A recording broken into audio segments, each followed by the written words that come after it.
today, this morning, to give glory to our God. No? Alam niyo po, ang buwan ng Pebrero ay alam nating mas kilala sa buwan ng mga puso.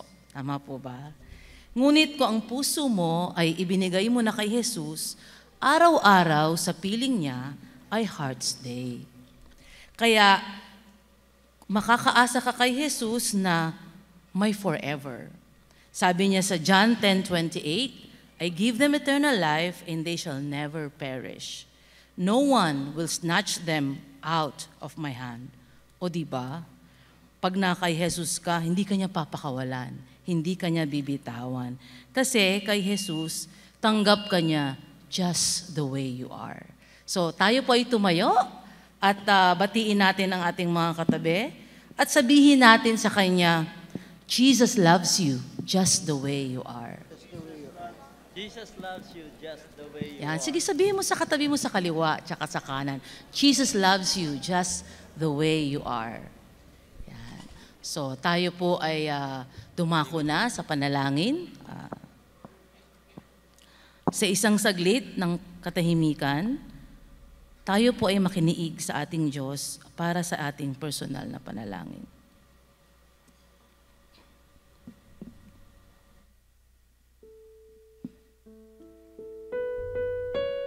Salamat po, O Diyos, sa iyong pagmamahal at sa iyong walang patakarang pagtanggap sa amin.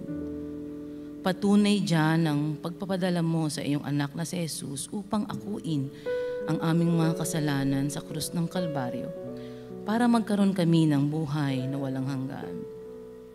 Ihanda mo po ang aming mga puso na marinig ang inyong tinig at isabuhay ang iyong mga ituturo sa amin sa umagang ito. Katagpuin mo kami, O Diyos, bigkisin mo ng pag-ibig ang aming mga puso at maghari ka sa aming buhay araw-araw. Ito po ang aming panalangin sa pangalan ng iyong anak na si Jesus. Purihin ang ating dakilang Panginoon. Let all the earth rejoice. Let all creation celebrate His love, His mercy, and His grace throughout our lives. Purihin ang ating kataas-taasang Diyos.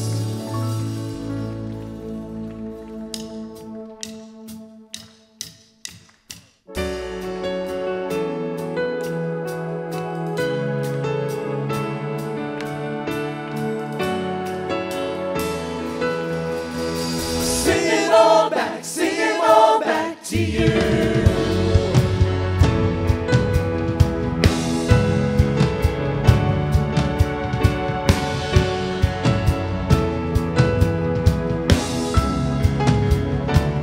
I call you Maker. You give life an eternal spark. I call you Healer. You can mend any broken heart. I call you faithful.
Kaya't kayo'y sasambahin, papupurihan. Tatawagin ko kayo sa inyong pangalan. Ako ay ako nga, ngayon siyang manlilikha. Aming Ama na siyang may-ari ng lahat. Kayo ang Diyos na taas-taasan, mapagmahal, makapangyarihan, kalakasan at siyang aming kadalingan.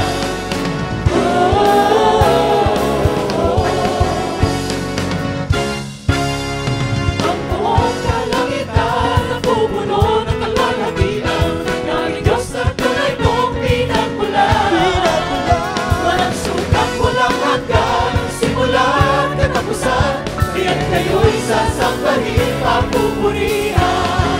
Ikagalangin, tataas ang inyong pangalan. Mapagkaloob, ang pastor, ang masalangin, sa natigan ko kayo, dakilang hari. Sa pag-ibig nyo, napawalang sala ko, yung biyaya, ang kabanalan ko.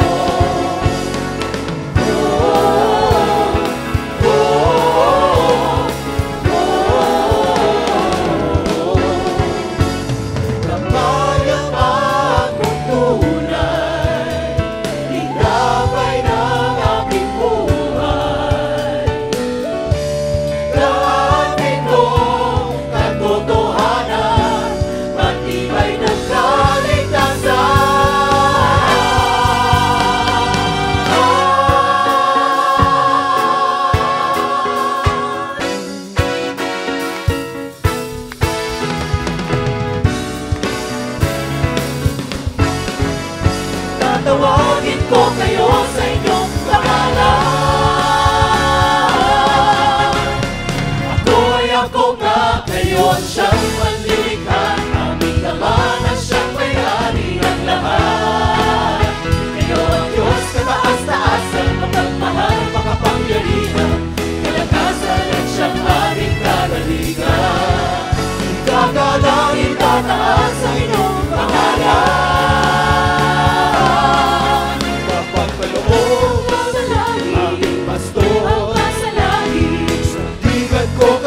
Dakilang hari, dahil sa pag-ibig nyo, napawalang sala ako. Inyong biyaya, ang kabanalan ko. Inyong biyaya, ang kabanalan ko. Inyong biyaya, ang kabanalan ko.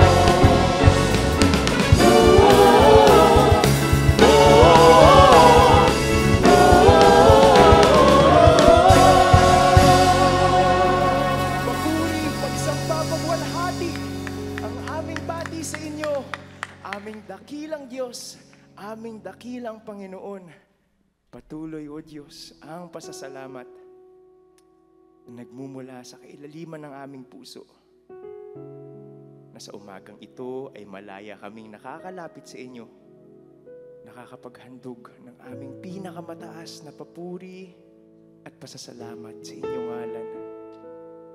Truly, Lord God, it is a great blessing to be here right now, to be singing praises to your name. And we thank you, Lord God, for your love, for your grace, sa inyong biyaya sa aming buhay. Sa bawat panahon, sa bawat araw na lumilipas, alam namin kayo ang Diyos na aming laging kasama. You've given us 1,000 names to sing praises to you, Lord God. But you've given us 1,000,000 reasons to say thanks, to be grateful of your love. And we thank you, Father. Wala kaming ibang ninanais, Panginoon, kundi kayo'y mapasalamatan at kayo'y mapapurihan sa sandaling ito. For your love to be seen in our lives, in our hearts. And we thank you, Lord God. Purihin kayo, aming kataas-taasang Diyos.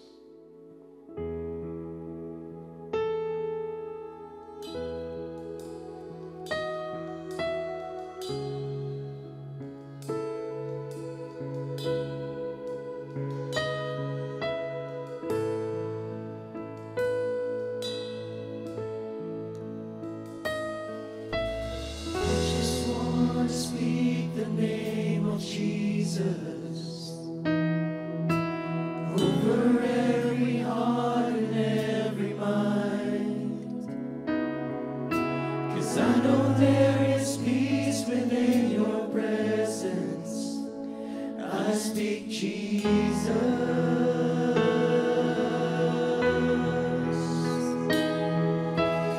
I just want to speak the name of Jesus over every heart and every mind, declaring there is hope and there is freedom. I speak Jesus. Your name is power. Your name is healing. Your name is life. Break every stronghold. Shine through the shadows. Burn like fire.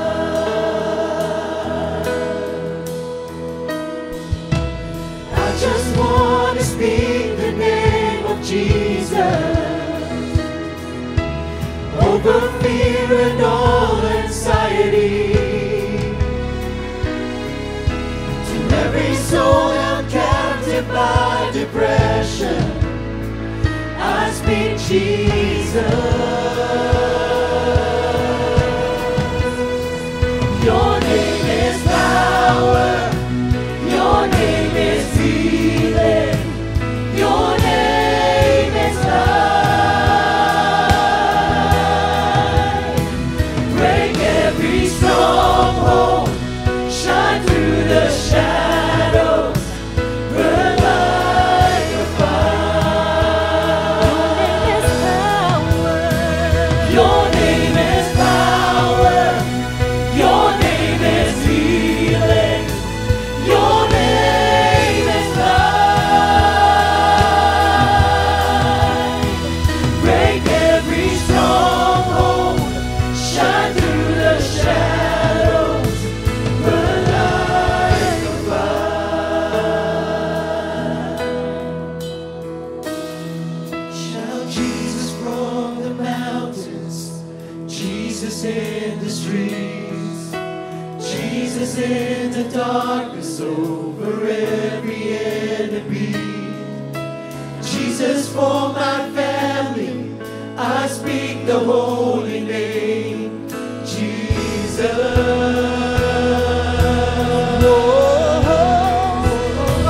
Shout Jesus from the mountains. Jesus in the streets. Jesus in the darkness over every enemy. Jesus for my family. I speak the holy name. Jesus. Your name is power. Your name is healing. Your name is life. Break every stronghold. Shine through the shadows. Burn like a fire. Your name is power. Your name is healing. Your name is life. Break every stronghold. Shine through the shadows. Burn like a fire.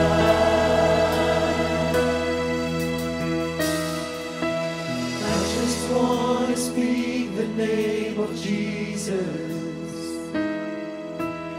over every heart and every mind. 'Cause I know there is peace within your presence. I speak Jesus.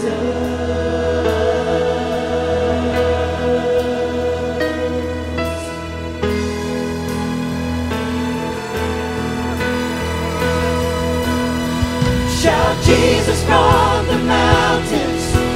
Jesus in the streets, Jesus in the darkness over every enemy.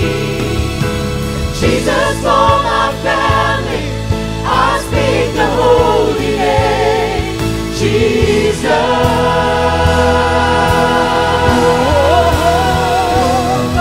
Shout Jesus from the mountains, Jesus in the streets, Jesus in the darkness over every enemy.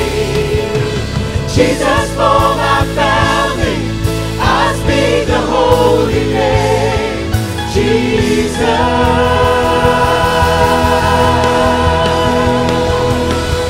Shout Jesus from the mountains, Jesus in the streets, Jesus in the darkness over every enemy. Jesus for my family, I speak the holy name, Jesus.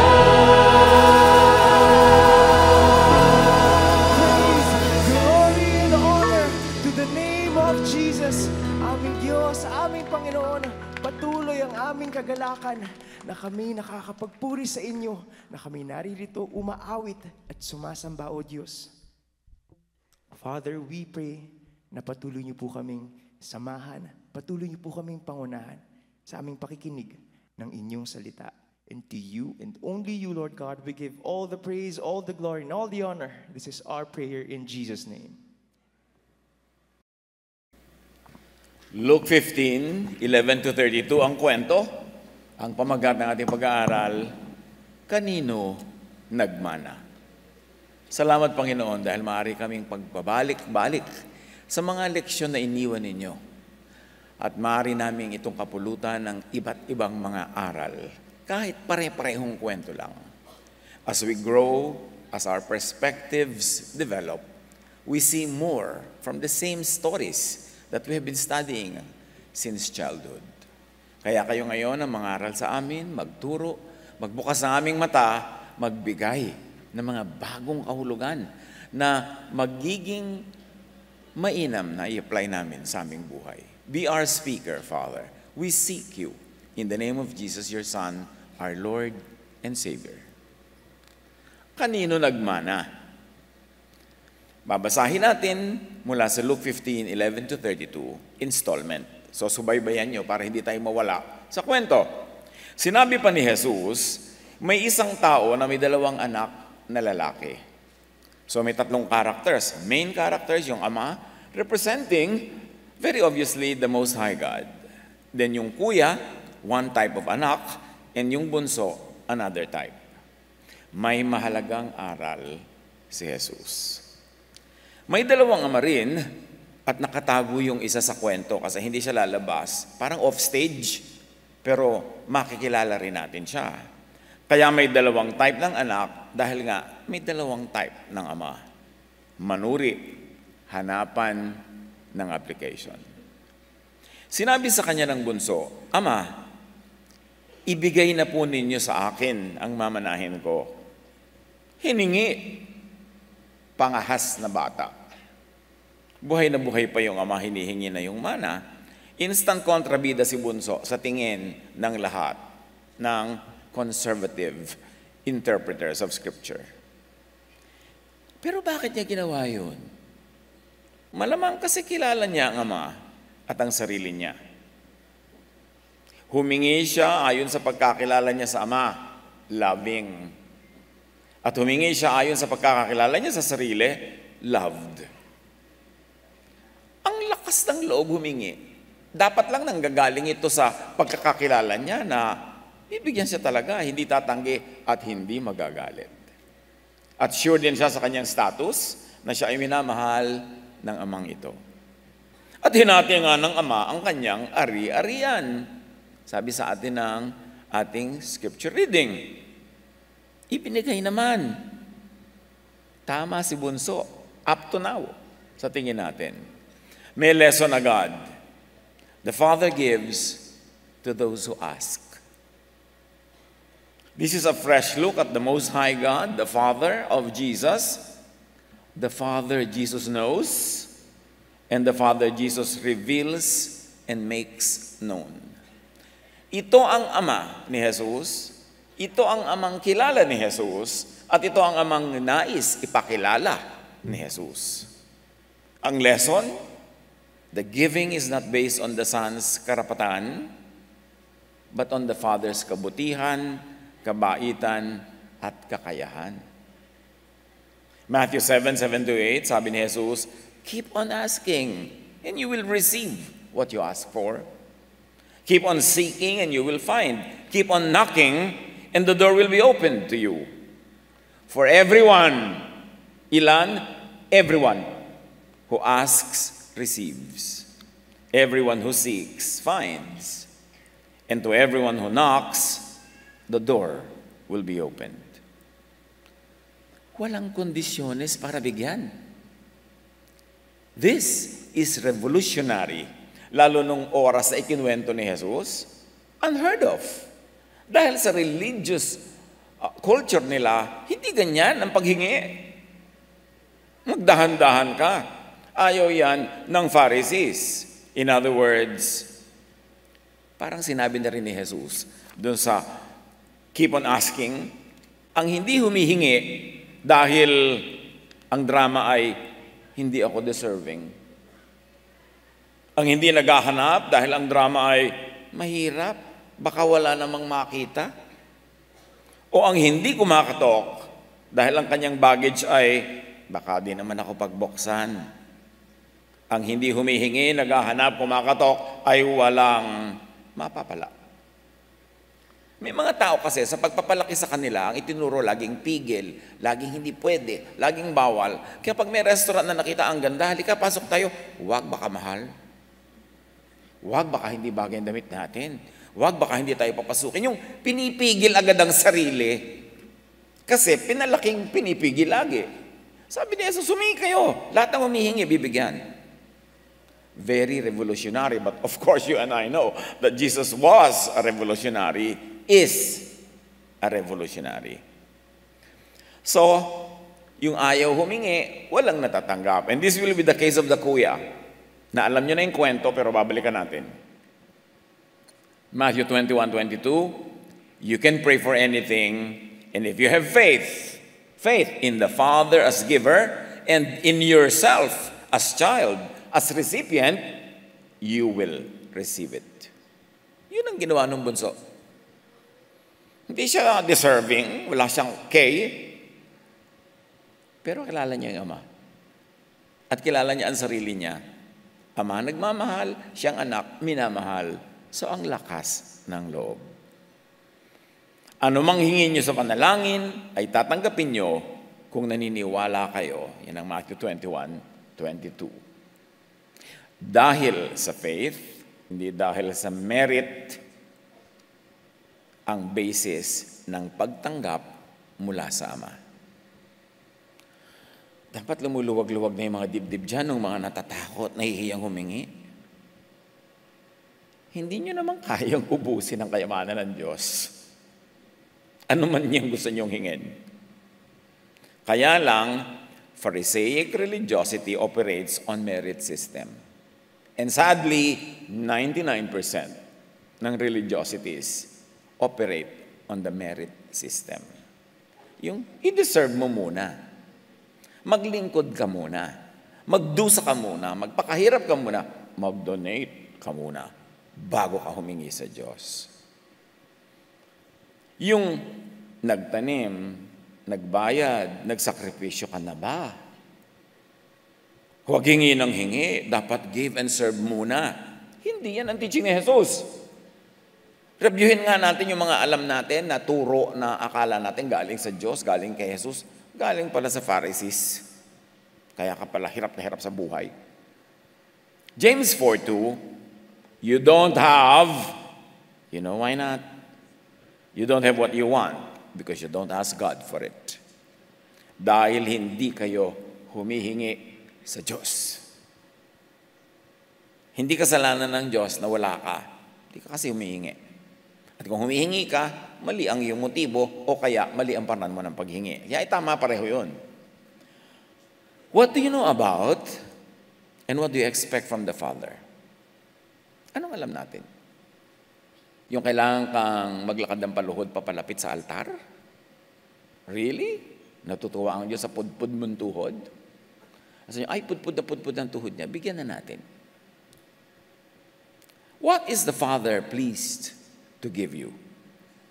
Yun lang bang deserved, earned, paid for mo na? Yun lang dapat religious or heavenly? Hindi ka dapat hihingi ng anything secular and worldly. Ayaw yan ng Diyos, bawal mag-enjoy. May bibingka ka na, lalagyan mo pang latik, worldliness na yan. Marami kasi mga utak na shape, nahulma parang leche plan sa ganyang mga lyanera. Saan nahulma ang utak natin sa pag-iisip tungkol sa Diyos? Bawal, worldly, bawal sumaya, bawal mag-enjoy. 1 Corinthians 2:9, what God has planned for people who love Him is more than eyes have seen or ears have heard. It has never even entered our minds. Tapos, puro limitations, puro bawal, puro it's a sin. Ang pagpipigil natin sa sarili. Luke 15, pagkalipas ng ilang araw, pinagbili ng bunso ang kanyang bahagi at nagpunta sa malayong lupain. Nilustay niya ron sa mga bisyo ang lahat niyang kayamanan. Sabi ng CEV, he wasted all his money in wild living. ERV, he wasted his money living like a fool. Worldwide English New Testament, he spent his money in foolish and wrong ways. Puro labels ng judgment, yung kwento, yung narrative. Pero hindi ito ang sabi ng Ama from His own mouth. Hindi ito sinabi ng Ama with words or even through body language. Sabi lang yon nung nag-narrate ng kwento. Luke 15, nang maubos na ito, meaning ang kayamanan, nagkaroon ng matinding tagutom sa lupaing iyon. In other words, mahirap makatanggap ng tulong sa ibang tao kasi lahat naghirap. Kaya siya'y nagsimulang maghirap. Namasukan siya sa isang tagaron at siya'y pinagtrabaho nito sa isang babuyan. Sa tindi ng kanyang gutom, at dahil sa wala namang nagbibigay sa kanya ng pagkain, halos kainin na niya mga pinagbalatan ng mga bungang kahoy na pinapakain sa mga baboy. Yung kaning baboy naman nun, mga bungang kahoy, mga prutas, hindi naman yung mga tira-tira galing sa mga restaurant. So, ang nangyari, dahil malayo siya sa kanyang sariling ama, at meron siyang pangangailangan, sumilong siya sa ibang ama na masukan. Itinuring at tinrato naman siyang less than anak. In fact, tinrato siyang hamak. Lesson from Jesus, may ama na ganito. Hamak ang tingin sa'yo. Work to death ka na, pero wala man lang pakain. Maraming ganun. At this point, mag-isip-isip na sa connection ng story sa buhay mo. Tayo ang pinag-uusapan dito. Kasali tayo sa kwento. Mag-isip-isip na kung may ama kang ganito. All work and no pay, no food. And especially think of your religious life, service, your religious father and you. Lugi ka ba? Tulad nitong anak na to, trabaho ng trabaho ni hindi naman pinapakain. Huwag pabulag sa religious trappings and drama. Understand your reality. Especially your religious and spiritual reality. Bihag ka ba ng pag-iisip na dapat ka lang trabaho ng trabaho kahit sa babuyan, kahit hindi ka man lang pinapakain? Those who take shelter under the wings of a non-father, yung ama number 2, who is unseen in the story, get no love, no concession or consideration, nothing for their labor. Think of Pharisaic religion today dahil applicable ito. Ano ang natatanggap ng mga anak, ng mga workers mula sa ama at sa human overseers nila? Ang daming ganitong exploitation sa religion.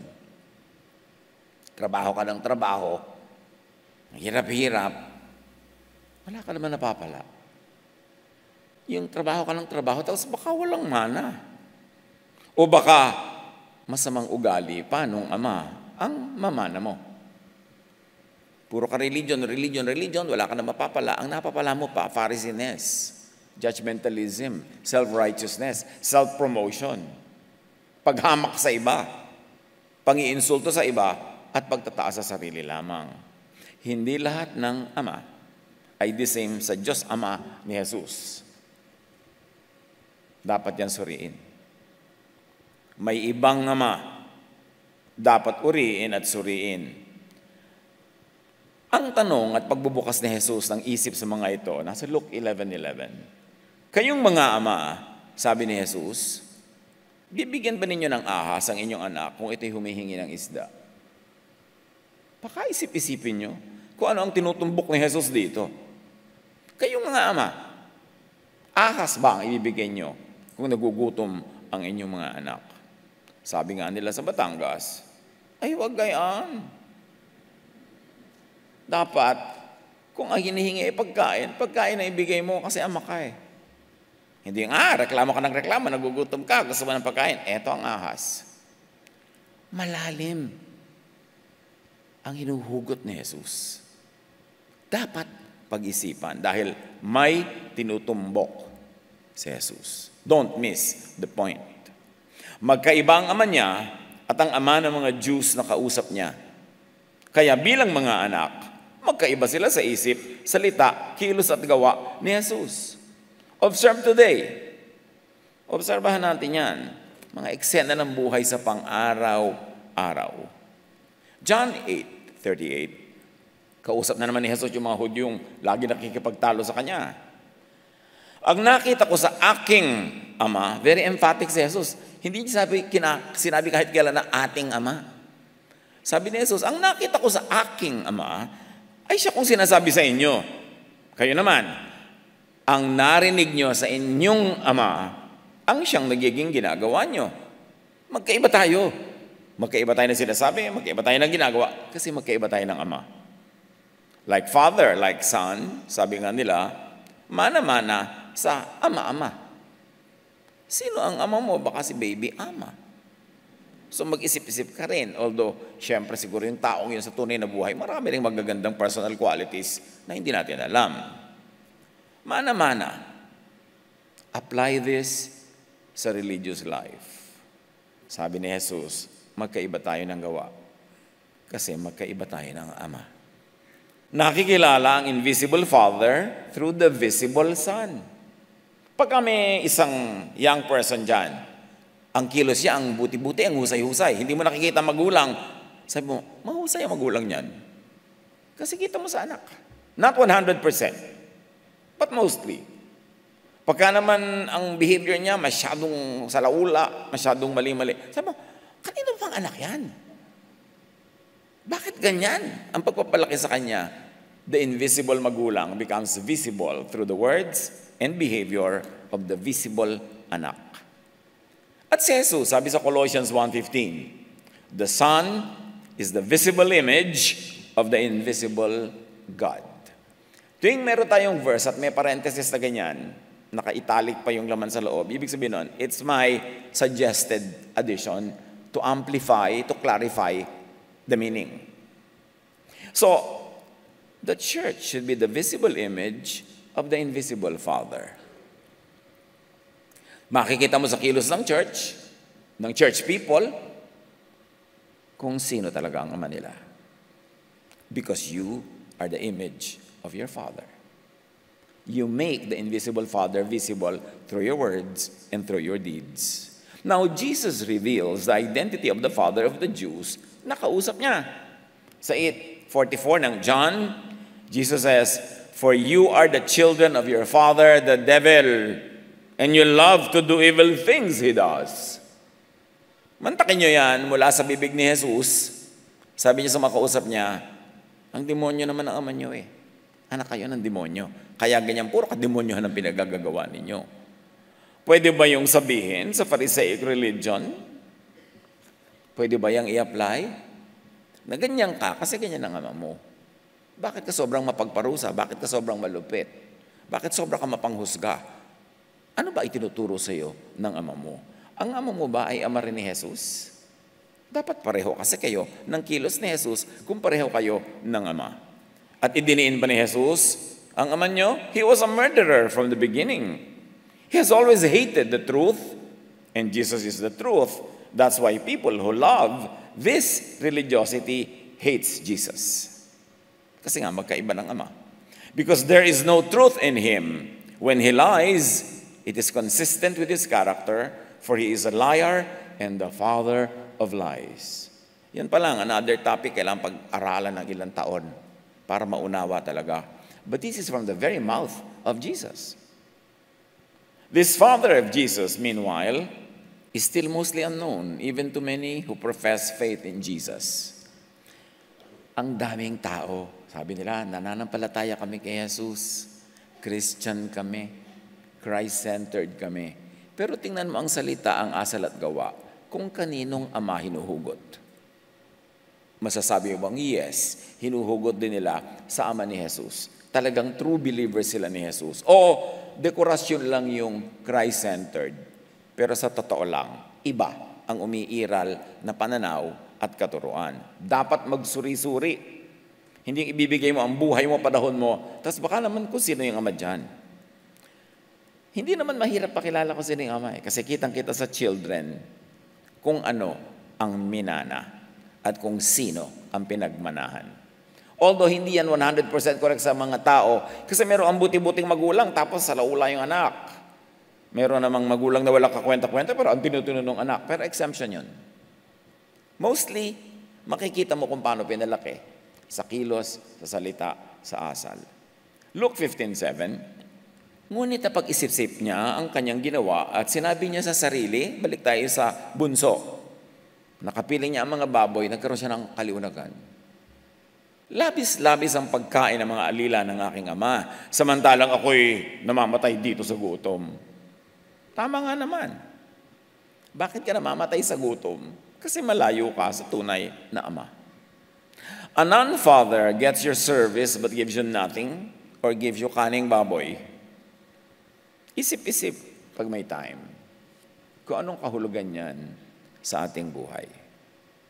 Luke 15, babalik ako sa aking ama at sasabihin ko sa kanya, Ama, nagkasala po ako sa Diyos at sa inyo.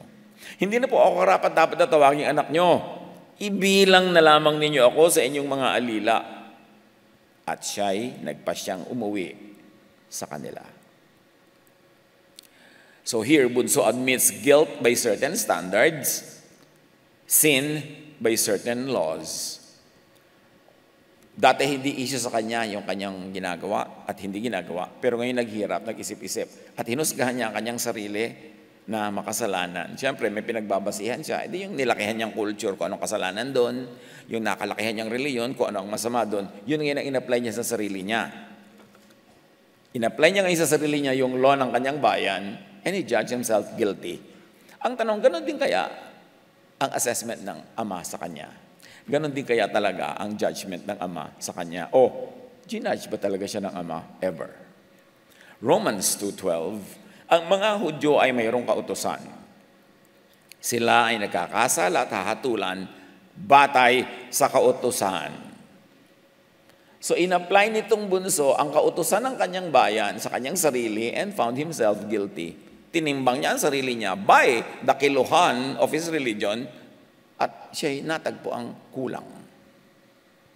Pag tinimbang mo ang sarili mo sa timbangan ng mga laws of the Jews, lagi kang kulang. Magiging makasalanan ka talaga. Maaawa ka sa sarili mo, bababa ang yung pagtingin sa sarili mo, pwede ka ma-depress, pwede kang lumungkot. Galatians 3:10, ang lahat ng nagtitiwala sa pagsunod sa kautusan ay nasa ilalim ng isang sumpa. Sapagkat nasusulat, sumpain ang hindi sumusunod sa lahat ng nakasulat sa aklat ng kautusan. The problem is, nobody can obey all the law all the time. Pero pagka pala nagpailalim ka sa law, tapos hindi mo nasunod, may sumpa sa'yo. So, ba't ka nagpapailalim? Para ka lang mapailalim sa sumpa. Romans 4:15, for the law always brings punishment on those who try to obey it. parusa ang napapala ng nagsisikap sundin ang Jewish law. At sabi pa nito, hindi ko to parenthesis, kasama to sa scripture, the only way to avoid breaking the law is to have no law to break.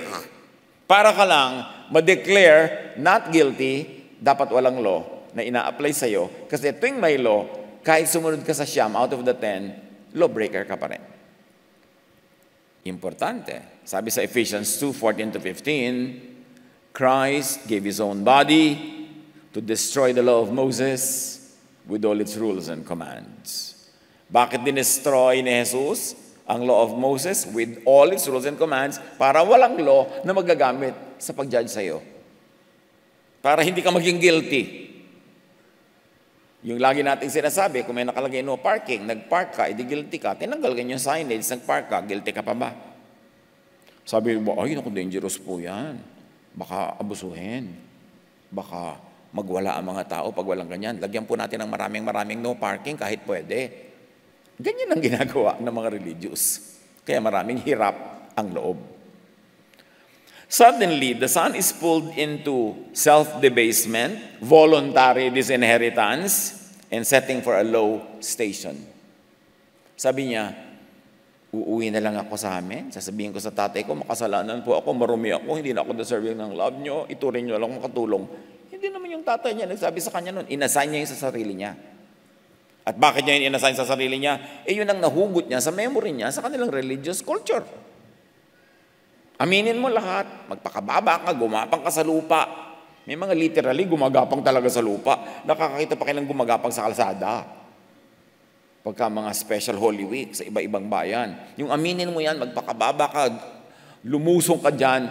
Pero hindi naman may gagawa nun eh. Yung mga tao ang naglalagay sa sarili na marumi ako, dapat ko itong gawin. Makasalanan ako, dapat ko hampasin ang sarili ko.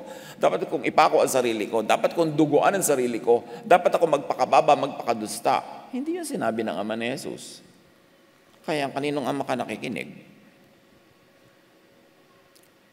And he was probably even blaming himself even for the famine. Ayan, dahil nagkasala ako, pumunta ako sa lugar na ito, nagka-famine tuloy. Di ba maraming ganyang religyoso? Nagkakasala ka, ang buong pamilya natin minamalas. Maraming ganyan nagsasabi. Malas ka sa amin. Dapat umalis ka, nadadamay kami sa iyo. Meron pang naku, bakit po may lindol sa Afghanistan? Dahil ba may religious na activity na nangyayari dito sa Manila? Talagang ganun. Talagang kailangan lagi mong hanapan ang masisisi. At hindi malayo na sinisisi din ng lalaki pati sarili niya. Because Pharisees is quick to judge and blame people who fall on hard times. May sakit ka, dadalawin ka ng mga manang sa church. Sister, baka may kasalanan ka, confess mo na. Lumayo ka sa akin, Satanas. Dapat niya nasabihin po sa mga ganyan, sister. Yung may sakit ka na, nagdurusa ka na, ikaw pa yung sisisihin, sigurado may kasalanan ka, mag-confess ka na. Ugali yan ng maraming lumaki sa kung sinong ama. Namana. Luke 15:20, balik sa kwento, dahil umuwi na si Bunso. Malayo pa. Ibig sabihin yung tatay, nakatingin sa malayo, inaabang-abangan yung anak. Malayo pa, natanaw na siya ng kanyang ama, at dahil sa matinding awa, ay patakbo siyang sinalubong, niyakap, at hinalikan. Sinalubong malayo pa. Ngayon, kung uuwi kayo sa bahay niyo, ando na kayo, hindi pa kayo napapansin, ay mag-isip-isip kayo, laba ako nito? Natapakan ka na kaya, ay, nandiyan ka pala. Pero ito, malayo pa. Sinalubong na. Luke 6:36, maging mahabagin kayo tulad ng inyong ama na mahabagin. Ang pagiging mahabagin, maawain, ay patunay kung sino, kung ano ang ama. Hindi yung nagkasakit ka na, sasabihin pa talaga sa iyo, kasalanan mo yan, kaya ka nagkasakit. Hindi kita tutulungan. I do not want to interfere with the discipline that heaven is giving you. You hear that all the time. Nagkawindang-windang ang buhay, sisisihin pa, itatakwil pa. Kung kailan kailangan mo ang mapagkalinga at mapagtanggap na ama, doon ka pa sisipain. Anak, diakonisa ako sa church. Nagkasala ka. Kailangan kitang itaboy, palayasin, dahil paano naman ang image ko? So isisipain ng anak na nagkamali, magpalagay na, nagkasala, hindi na lang magpakaina. Marami nang humihingi sa akin ng advice. Pastor, ano pong gagawin ko sa anak ko na ganito ang buhay, ganun ang ginagawa? Sabi ko, magpakaina ka na lang. Kasi yun naman ang unang role mo sa buhay niya. Huwag ka na magpakadiakonisa sa anak mo. Kailangan niya ng tulong mo, kailangan niya ng pagmamahal mo, hindi ng judgment mo para lang maganda yung image mo sa mga kapwa mo churchmates na pare-pareho lang naman nagpapanggap. Magpakaina ka, magpakaama ka, magpakakapatid ka na lang. Dahil yun ang tunay na relasyon mo sa kanya. Artificial lang yung nagkaroon ka ng religious office. Nagpastor ako, kailangan lahat kayo, perfect ang behavior. Tatay, kayo po ang nagpastor, hindi kami. Kaya niyo sabihin yun? Walang pastor's kid, walang pastor's wife, meron lang pastor. Ngayon, may wife siya, may kid siya. Kung anong buhay nun, yun ang anak niya, yun ang asawa niya. Hindi kailangan dahil pastor siya, pastoral din ang kilos ng anak niya. Of course, it is preferable, it is probably nice, pero hindi dapat yung i-require. Ikaw yung may calling, ikaw ang tinawag ng Diyos. Bakit mo ipinapataw sa balikat ng anak mo yung kabanalan mo, yung doktrina mo? Anak, ama ka kahit ba ano yan Hindi ko mo pastor ka, gagawin mo exhibit sa church na ang pamilya mo perfect. I'm sure nagpapanggap lang kayo kung mukha kayong perfect. Because nobody is perfect. So, Pharisaic people are usually walang awa. Especially when it comes to the implementation of the law, stoning of sinners to death, kahit pa sariling anak. Ang dami ko nang nakita. Sa mahigit 4 na dekada ko ng pagpapastor, napakaraming mga amang hindi nagpakaama. Napakaraming ina, kapatid, na tinalikuran yung kanilang primary relationship dahil sa image. O kahit na dahil sa sincere na doktrina. Reviewin mo yung doktrina na yan in light of this story that we are reading now. Dahil yung ama dyan ang modelo. Patakbong sinalubong. The true father is eager to welcome and to receive, not eager to tiwalag. Yung lagi na lang ang panakot, titiwalag kita, itatakwil kita, palalayasin kita. Hindi mo narinig yan sa ama ni Jesus. Kaya, kanino ka ba nagmana kung ganyan ka? Mag-isip-isip. Luke 4:18, ang Espiritu ng Panginoon ay sumasa akin. Sabi ni Jesus, sapagkat hinirang niya ako upang ipangaral sa mga mahihirap ang magandang balita. Ano yon? Love and grace. Ano yung hindi magandang balita? Law and judgment. So ang pinangaral ni Jesus ay yung magandang balita. God's love and grace. Isinugo niya ako upang ipahayag sa mga bihag, bihag nino? Bihag ng law. Na sila'y lalaya. At sa mga bulag, sino yung bulag? Spiritually blind because of the law, na sila'y makakakita. Anong makikita nila? Liwanag at katotohanan na mag-aakay sa kanila tungo sa kalayaan. 2 Corinthians 3:15-16, when the law of Moses is read, pag daw yung mga nagkakandarapa ka at focus ka sa law of Moses, they have their minds covered over with a covering that is removed only for those who turn to the Lord. Ang mga nagpapailalim daw sa law of Moses, tinatakpan ng mata para hindi makakita ng liwanag. At natatanggal lang ang piring na yan kapag sila nagsimula ng maniwala at sumunod kay Jesus.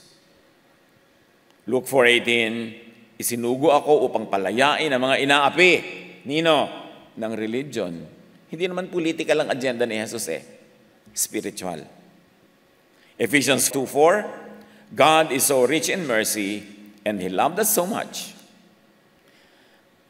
The true Father is eager to welcome and receive kahit amoy baboy, kahit nagbaboy by the standards of the law. Yun ang ama na ipinapakilala ni Jesus. Hindi yun ang ama na ipinapakilala ng Pharisees. The true Father is forgiving and accepting, never vindictive, hindi mapaghiganti, never distant, never separatist. Laging yumayakap, tumatanggap, sumasalubong, hindi nagtutulak, nagtatakwil, o nagtitiwalag. Ibang ama ang mahilig sa vengeance at parusa. Ephesians 1:7, He is so rich in kindness and grace. The true Father does not reject, is not squeamish, hindi maselan, and welcomes even the unclean. Si Jesus nga, humahawak sa mga bangkay, sa mga may ketong, sa mga dinudugo, hinahayaan niyang hawakan siya. Not the father of the Jews na kausap niya. Unclean ka, bawal kang lumapit sa akin. Be holy because I am holy. And holy means clinical cleanliness. Hindi yun spiritual. Unlike the non-fathers that reject the unclean, that separate from the unclean, that say, touch no unclean thing and I will welcome you, the true Father is eager to welcome and receive kahit minamaliit ang goodness, grace, and love ng Ama. And in this case, yung anak niyang bunso, minaliit na niya nung pabalik siya ang kabutihang loob ng kanyang ama. Naranasan niyo na ba yun na willing kayong tulungan yung anak niyo tapos ayaw humingi dahil iniisip din niyo bibigyan? Pero nakaka-insulto ka naman, anak. Bakit kailangan ka pang magtiis, pwede ka namang humingi? Nakaka-insulto naman yan na sinasabi mong, itrato na lang kitang katulong dahil nagkasala ka. Yan ba ang pagkakakilala mo sa akin? At yan ang pagkakakilala ng marami. Maling pagkakakilala sa Diyos, Ama ni Jesus. Do not think of God as bad, wicked, and hard-hearted, as angry, vindictive, hurtful, and violent, and never think of the Ama as matuos. Hindi matuos yung Ama na ipinapakilala ni Jesus. At sabi pa nga ni Paul, who understands very much the doctrine of Jesus in many ways, 1 Corinthians 13:5, love keeps no record of wrongs. Hindi matuos, hindi masumbat ang Ama. Kaya sabi ni Paul sa 1 Corinthians 13:4, love is never jealous. The true Father is God of love, is loving. The true Father is never jealous. Hindi siya insecure, siya ay hindi naiinggit, naninibugho dahil siya'y mapagbigay because He owns everything. Hindi siya insecure. The true God is infinitely kinder than we think. Sad lang nga, ang daming religiosity ng mga tao pero hindi nakikilala yung tunay na Diyos, hindi tuloy nag-e-enjoy ng tunay nilang status bilang mga anak ng Diyos. Titus 3:4-5, iniligtas niya tayo hindi dahil sa ating mabubuting gawa, kundi dahil sa kanyang habag sa atin. Balik sa kwento, Luke 15. Sinabi ng anak, kasi nga niyayakap siya, Ama, nagkasala po ako sa Diyos at sa inyo. Hindi na po ako karapat dapat na tawagin ang anak nyo. Wala nang hug-hug. Wala nang kiss-kiss. Kasi makasalanan ako, hindi na ako bagay. The son verbalizes his self-debasement, judges himself, and sadly also judges the father. Yung niyayakap mo yung anak mo, tapos ayaw payakap dahil hindi siya worthy, anong tingin niya sa'yo? Judgment yon. Hindi niya inakalang patatawarin pa siya. Inaakala niya, pagdating niya, mamimewang niyo kasing taas ng kilikili. Ano? Naghirap ka, kaya ka bumalik. Di ba maraming ganon? Umaakit ka sa hagdan, ano? Babalik-balik ka? Akala niya ganon. Hindi niya inakalang patatawarin pa siya. Hindi niya inakalang napakamapagpatawad pala ng ama niya. Although alam na niyang mabait at nagbibigay, hindi pa niya alam na nagpapatawad, tumatanggap, anuman ang kalagayan. Luke 15, pinansin ba siya ng ama? No. Ngunit tinawag ng ama ang kanyang mga alila, dali, kunin ninyo ang pinakamagandang damit at bihisan nyo siya. Suotan nyo siya ng singsing at ng sandalyas. Kung sa Pilipinas, siyempre nangyari ito, sasabihin mo na ng ama, paliguan nyo. Dahil ang hilig-hilig natin munang maligo. So anong nangyari dito? Full restoration. No questions asked. Yan ang nakaka-discourage sa nagkamali, tapos gusto mong bumalik. Yung takot mong kung ano mga sabihin sa'yo habang umaakit ka ng hagdan o pumapasok ka ng bungalow nyo. No sumbat. Sermon. No tuos-tuos. No galit or disciplinary measure na pagmitingan natin ang kasalanan niya at patawan natin siya ng disciplinary action. No bawas of love and privilege.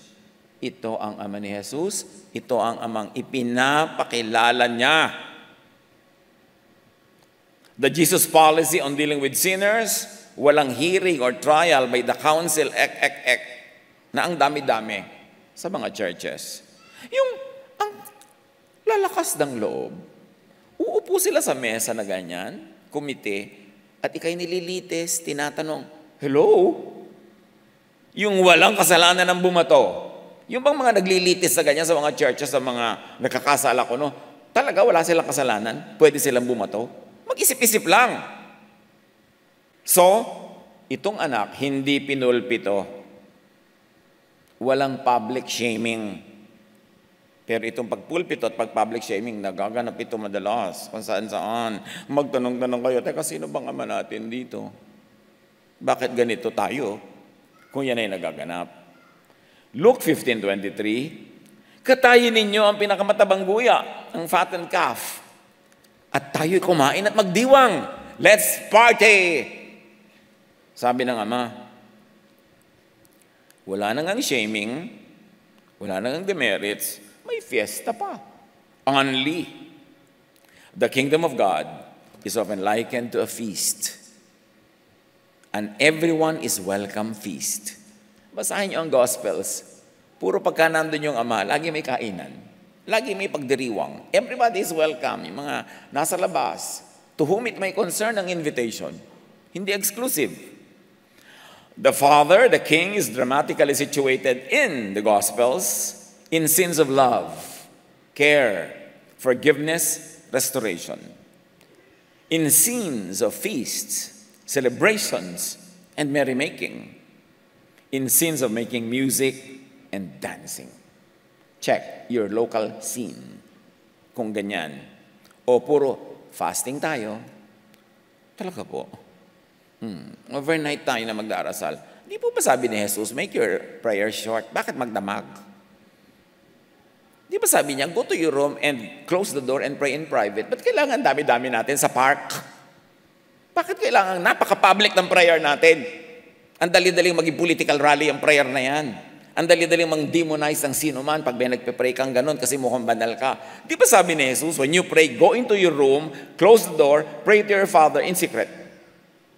Anong ginagawa natin? Sinusunod ba natin siya o hindi? Magkalinawan tayo. Dapat malinaw. Iba naman yung may worship event as may konting prayer, opening prayer. Pero hindi yun yung magdamagan, maghapon. Take your cue from the Most High. Love, care, forgive, restore. Feast, celebrate, and make merry. Make music and dance. Yan ang Ama na ipinapakilala ni Jesus. Meanwhile, suriin ang kinikilalang Father na lagi lamang galit, nagpaparusa, namamalo ng gugutom. Kaya nga sabi ng mga Pharisees sa mga disciples ni Jesus, ba't kayo hindi kayo nagpa-fast? Kasi napansin nila, hindi tumatawag si Jesus ng fasting. So si Jesus, matigil na lang usapan, sabi niya, saka na, pag wala na ako, doon kayo mag-fast. Pero hindi siya nung unang, fasting tayo. O overnight prayer tayo. Walang ganun. Mag-isip-isip nga kung kanino talaga sumusunod. Suriin ang kilalang Father na lagi nalang kumukuha, nangihingi at nang titipid. Laging gutom yung mga worker, gutom ang mga follower, give, but never ask. Mga nanghahawa at nagpapamana ng ganitong kaisipan, salita, asal at gawa, pag-ingatan. Luke 15, sa pagpapatuloy, sapagkat ang anak kong ito, sabi niya, magpiesta tayo, namatay na to. Ngunit siya'y nabuhay.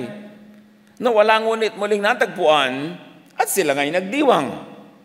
The father didn't even pay attention to, did not even dignify his son's self-abasement. Hindi niya pinansin yung wala na po akong kwenta, gawin niya lang po akong katulong. Hindi niya pinansin. Sabi niya, mag-party tayo, maghanda. Bihisan yan. It was a non-issue sa father. But of course, this is a big issue dun sa other father. Nakwentahan ang mangyayari. Parusahan, yun. Luke 15, nasa bukid nun ang anak na panganay. What you might call by religious standards, the correct worker. You see, yung bunso kanina, nasa gastahan, nasa pasarap. Ito nasa bukid. So sa biglang tingin, this is the true Son of God. Lingkod ng lingkod, hirap na hirap, pagod na pagod. Nang umuwi siya at malapit na sa bahay, narinig niya ang tugtugan at sayawan. Sino ba dyan ang allergic sa tugtugan at sayawan? Siguro, kapatid na kakambal nito. Itong kuya. Tinawag niya ang isang utusan at tinanong, bakit? Anong nangyayari sa atin? Bakit may tugtog? Bakit may sayaw? Bakit nakabukas lahat ng ilaw? Dumating po ang inyong kapatid. Sagot ng alila. Ipinapatay po ng inyong ama ang pinakamatabang guya dahil ang inyong kapatid ay nakabalik ng buhay at walang sakit. Good news. Anong good news doon? Buhay? Walang sakit? Anong good news doon? Nagalit ang panganay at ayaw niyang pumasok sa bahay. Galit siya sa good news. Lalong galit siya sa pagtanggap ng ama sa nag-enjoy na kapatid at galit din siya sa party. May mga anak na ganyan. So unlike the real father, ibang-iba ang isip, salita, asal at gawa. May mga relihiyosong ganyan, hindi nagmana sa Most High God. Kanino siya nagmana? Kanino nagmana ng spirit? Suriin. Sino ang tunay na ama? In spirit, suriin. John 8:14-44, sa pagbabalik tanaw doon sa sinabi ni Jesus sa mga kausap niyang Hudyo, two groups have two different fathers. Nagpatotoo ako tungkol sa aking sarili at nagpatotoo rin ang ama na nagsugo sa akin, sabi ni Jesus. Siya tinanong nila, nasan ang iyong ama? Sumagot si Jesus, hindi niyo siya kilala. Hindi niyo kilala ang aking ama. Anong sinasabi mong hindi namin kilala? Relihiyoso kami buong buhay. Sabi niyo, ibang ama niyo. Yung ama ko, hindi niyo kilala. Verse 41, ang ginagawa ninyo ay tulad ng ginagawa ng inyong ama. Sumagot sila, hindi kami anak sa labas. Iisa ang aming ama, ang Diyos. Sabi ni Jesus, ang diablo ang inyong ama. At ang gusto niyong gawin ay kung ano ang gusto niya. Can you imagine na sampal yan sa mga kausap mo? Mga relihiyoso, sabihin mong diablo yung kanilang ama. Si Jesus ang may sabi niya na kung gusto yung mang-away, si Jesus ang awayin niyo. Ako'y tagabasa lang dito. The true father is eager to welcome and receive. Kahit amoy baboy, kahit nagbaboy, sabi nga natin. And the father is accepting, never distant, never separate, as we have said before. Luke 15:28, pinuntahan siya, si kuya, ng kanyang ama at pinakiusapan. Nalaman ng ama, nandiyan na pala, bakit hindi pumapasok? Ayaw po, nagagalit. Lumabas ang ama. Pinuntahan lang, pero hindi patakbo. Di tulad ng pagsalubong niya doon sa bunso. No hugs or kisses. No special reception dahil dumating si righteous anak. Anong napansin natin dito? Body language ng ama? Walang gana ang ama sa anak na Pharisaic. Walang gana ang ama sa anak na puro galit, reklamo, tuos, judgment of others, self-righteousness, and self-promotion. Walang gana ang ama sa anak na palahiwalay, yung may holier than others attitude at iba pa. Kahit pa, puro works and sacrifices siya at lagi siyang nakababad sa bukid. Kahit pa siya, gaano karelihiyoso, kung hindi siya maibigin, hindi siya mapagtanggap, nandun lang yung ama, pero hindi siya patakbong sinasalubong. Luke 15, ngunit sumagot siya. Ito na ngayon, ang sabi ng anak, pinaglingkuran ko kayo sa loob ng maraming taon. At kailan may hindi ko kayo sinuway. In other words, I was so sipag sa paglilingkod. Puro ako service, ministry, obedience.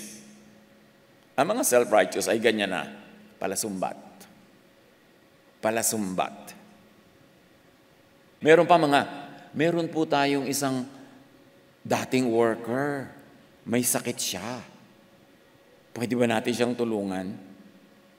Talaga, kailangan mo pang sabihin dating worker. Ibig mo sabihin, may utang na looban sa church sa kanya, so dapat siyang tulungan. Hindi mo ba pwede sabihin na lang na, may kapatid po tayong may sakit, pwede ba nating tulungan? Kailangan mo talagang isampal sa akin yung katotohanan na nag-serve siya dati. Anong tingin mo sa atin? Tutulungan lang natin yung nag-serve. O dahil nag-serve, may obligasyon tayo ngayon? Anong klaseng pananaw yan na ibabalandra mo pa? Paborito yung line ng mga nagre-raise ng funds o humihingi ng tulong sa mga tao. Yung tumulong po sa atin siya, naglinis po siya noon, naglingkod po siya. Ba't mo kailangan sabihin yan? Sa palagay mo, kung hindi niya ginawa yun, hindi natin tutulungan. Ganon din ang ginawa ng anak sa ama. Hindi ko na po ako karapat dapat. So, dapat pwede na kayong maging unkind to me. Ito namang, itong anak number 1 na to, yung panganay, ang dami kong ginawang mabuti sa bahay na to. Dahil ganyan nga ang mga self-righteous. Luke 15:29, sabi niya, ngunit ni minsay hindi niyo ako binigyan ng kahit isang maliit, microscopic na kambing para magkasayahan kami ng aking mga kaibigan. Kumbaga sa drama, sumbatan portion, sama ng loob episode. Hindi pala taos-puso ang service. Masama pala ang loob pagka hindi nabigyan ng premyo. At inggit din sa party, ha? Kunwari ayaw. Ba't ka nagpa-party? Ba't may party dyan? Tapos sabi niya, kami man lang hindi nakapag-party kahit maliit na party. Gusto rin pala. Alam niyo, pinagkaiba niya doon sa kanyang kapatid na bunso. Hindi siya humingi. Maliit ang pagtingin niya sa kanyang ama, kaya hindi siya humingi. Dahil inisip niya, hindi siya bibigyan. Tapos sasabog din pala yung sama ng loob niya at the right moment or at the wrong moment, if you like to call it that. Luke 15, subalit, nang dumating ang magaling niyong anak na to, na lumustay ng inyong kayamanan sa masamang babae, ipinagpatay pa ninyo siya ng pinatabang kuya. So ito ang self-righteousness and self-promotion drama. Judgment of brother or neighbor portion. Ang mismong ama nga, hindi lang judge. Did you notice? Hindi niya nga pinansin yung sinasabi ng anak niya na hindi na po ko karapat dapat, huwag niya ako ituring ng maganda. Hindi niya pinansin, not even a word. As if he never heard the thing. Because in his heart of hearts, he never heard it. Do you know that you only hear from the outside what's already inside your heart? Kaya kung ano yung iniisip niyo, pag narinig niyo sa labas, gustong-gusto niyo yun. Pag hindi nyo mainiisip, sinasabi mo lang sa labas, hindi nyo pinapansin yun. Hindi pinansin ng ama yung self-judgment ng anak. John 3:17, for God so loved the world that He gave His Son into the world. He sent His Son, and God did not send His Son into the world to condemn the world. Condemn with what? With and by the law. But to save the world through Him. Look, God did not send His Son to condemn the world, but to save the world. So ikaw na sumusunod sa Son, sa tingin mo, why are you in the business of condemning others? Why are you in the business of condemnation? So, nagsususumbat si kuya, galit siya sa bunso. In other words, sabi ni kuya, dapat ako ang nag-enjoy. Ako ang nag-enjoy. Pero inagawan ako ni bunso ng dapat sa akin. So, sabi niya kay bunso, inagaw mo lahat sa akin. Yan. Inagaw mo ang lahat sa akin. Pati guya. Kailangan pa palang ilabas si Maricel para kayo pumalakpak dyan. Inagaw mo ang lahat sa akin. Luke 15, sumagot ang ama, anak, lagi kitang kapiling, di ba? At ang lahat ng akin, ang ari-arian ay sa'yo. Hindi ba nakita yon? Tapos hindi ka nag-enjoy, hindi ka humingi, hindi ka nag-party. Choice mo yan. Why didn't you enjoy? And blame me now. And blame even your brother who enjoyed. But hindi ka nag-enjoy kasi hindi mo ako kilala. Hindi mo kinilala ako as mabait, as mapagbigay and maibigin. Iniisip at inisip mong ako ay maramot, matuos, mahigpit, lagi naghahanap at nagre-require ng pagod, works of service, ministry ng anak. Hindi ko kailangan yan. Hindi sakripisyo ang hinihingi ko. Kailangan maibigin ka. At hindi ko naramdaman kahit kailan yung pag-ibig na yun. Lagi ka lang legally correct. But emotionally, you are far away. Alam mo, hindi ka umalis sa bahay na ito. Kasi kahit kailan, wala ka naman dito. Hindi ka naging taga rito. Ang layo-layo ng loob mo. Mabuti pa yung kapatid mo, nandito yung puso, umalis, tapos bumalik, dahil nandito rin yung puso. Ikaw nandiyan ka lang, dekorasyon lang yung katawan mo dyan. Your heart is not here. At kailan masasabi sa mga relihiyoso yon? Wala naman kayo talaga dito katawan lang. Nasaan yung puso? Nasaan yung isip? Sino pa ang sinasabihan ng ama ng ganito? Remember the lesson?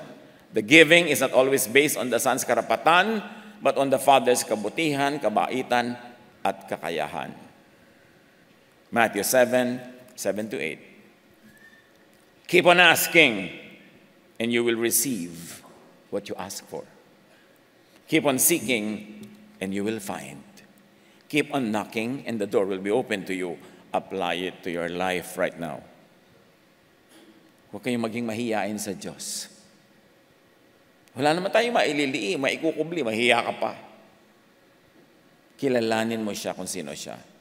Dahil gustong-gusto kanyang bigyan. Luke 15, nararapat lang na tayo magsaya at magdiwang sapagkat namatay na ang kapatid mo. Ngayon nabuhay, nawala, ngunit muling natagpuan. Ikaw, you were never here. Kuya never had to leave. He had always been away, distant and separate from the father and from his brother. Kaya mas appreciated pa ng ama yung bunso na nagpakatotoo lang. Lagi siyang totoo. I want to have fun, Papa. O, eto. Tapos, I failed, Papa. O, balik. Kanino nagmana si bunso? Kanino nagmana si kuya? Kanino ka nagmana? Panginoong Diyos, turuan niyo po kaming suriin ng aming sarili. Makilala kung sino talaga kami in light of the teachings of Jesus. Not in the light of religious tradition, not in the light of religious rules and laws, but in the light of the teaching of Jesus. Specifically sa kwentong ito. Sino po kami? Suriin namin ang aming mga sarili. Magbulay-bulay tayo sa mandali. Hanapan ng personal application ang napakagandang kwentong ito.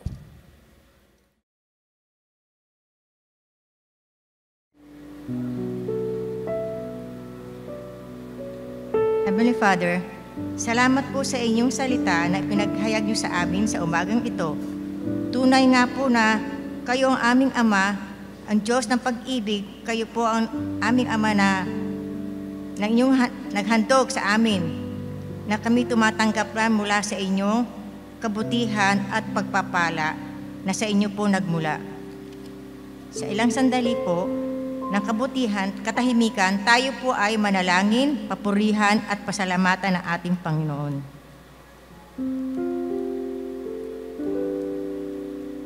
Aming Diyos, maraming salamat po sa mga pagpapalang ipinagkaloob niyo sa amin.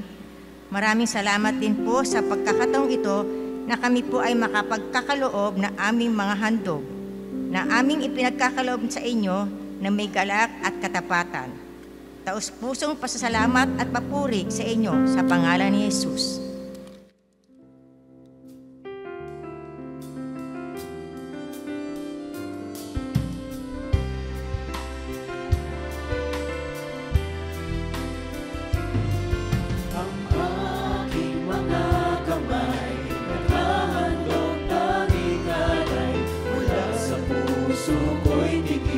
Salamat natin upang salita niyo ay balagan namin, mapalawak ang makalangit na gawain. Ang tinig na umaapi, mga papuri ang inihati, pasasalamat ang sinasampi, kagalakay walang pati. Buong sayang ibinabalik, mga biyayang galing sa langit.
matatapos mong mensahe ni Kuya Ed Lapis ay pinangmagatang, kanino nagmana?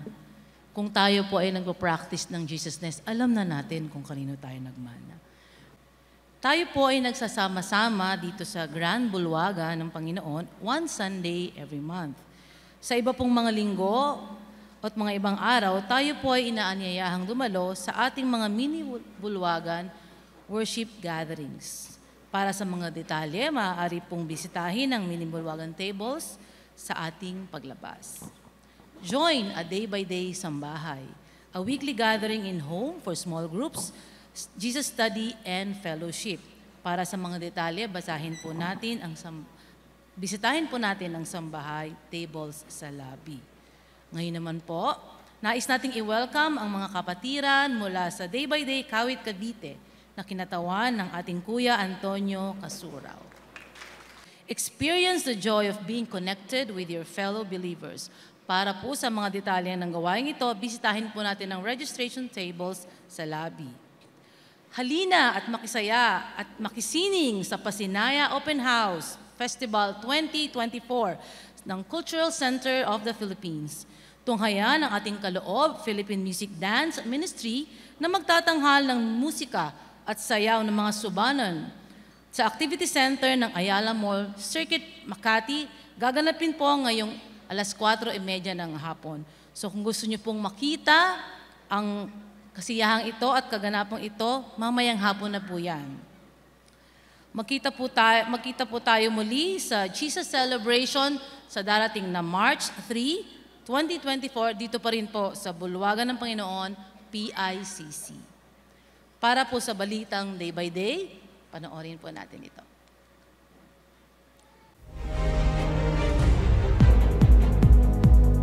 Sa pangunguna ng ating Sambahay Commission, ginanap noong January 28 ang Sambahay Get Together, a pre-Hearts Day Fellowship, kung saan nagtipon-tipon ang lahat ng ating sambahay online and face-to-face groups para sa isang araw ng kwentuhan, kainan at kasiyahan.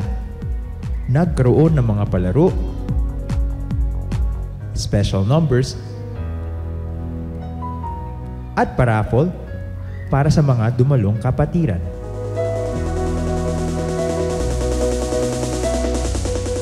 Patuloy tayong naghahatid ng tulong sa mga street dwellers at iba pang mga kababayan nating nangangailangan.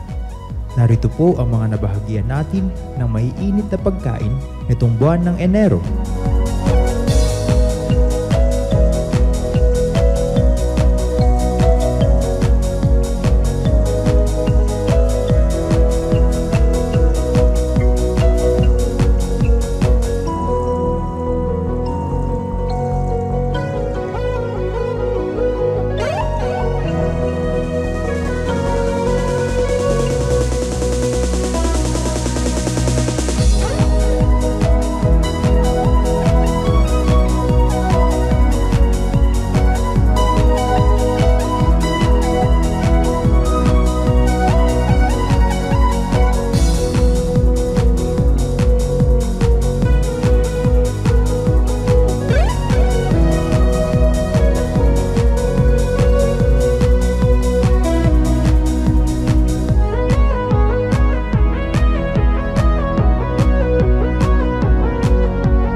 Purihin ang ating kataas-taasang Diyos.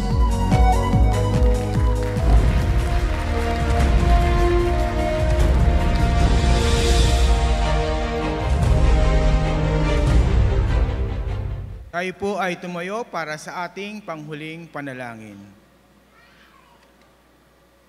Aming Diyos sa langit na makapangyarihan sa lahat, kami po ay dumudulog sa inyo, nagpapasalamat sa inyong mensahe na pinagkaloob sa amin sa umagang ito. At salamat din po sa buhay ng aming mahal na pastor, Kuya Ed Lapis, na naghayag ng inyong salita.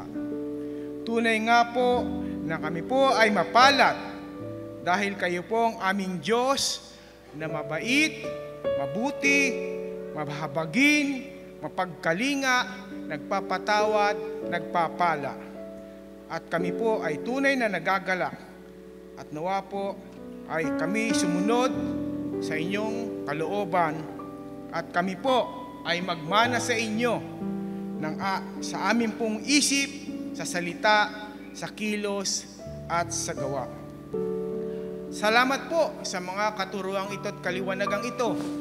At nawa po ito ay aming ipamuhay at maging gabay, patnubay sa aming mga pagkilos at mga desisyon. Aming Ama sa langit, kami po ay patuloy na nanalangin at humihiling sa inyo na kami po ay puspusin nyo ng inyong pag-ibig at ng inyong banal na Espiritu. Kami po ay patuloy na nananalangin na pagkalooban po ninyo ng proteksyon at kapahingahan at katugunan sa aming mga dalangin at pangangailangan. Mga kapatid at mga magulang, sa sandali ng ating paglisan sa lugar na ito, nawa po ang pag-ibig ng Diyos, ng ating Ama, ang wagas at walang katapusang pag-ibig niya, ang hindi nagmamaliw na habag at awa ng ating Panginoong Hesus, at ang matamis na pakikipisan ng banal na Espiritu ay sumaatin, tanggapin ninyo at sumainyo sa araw na ito, sa bawat araw, day by day. Sa pagpapala niyo, ako ay hahayo. Sa biyaya ng pag-ibig at kapayapaan niyo, isa'y na iyong pag-ako niyo. Amen.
Amen.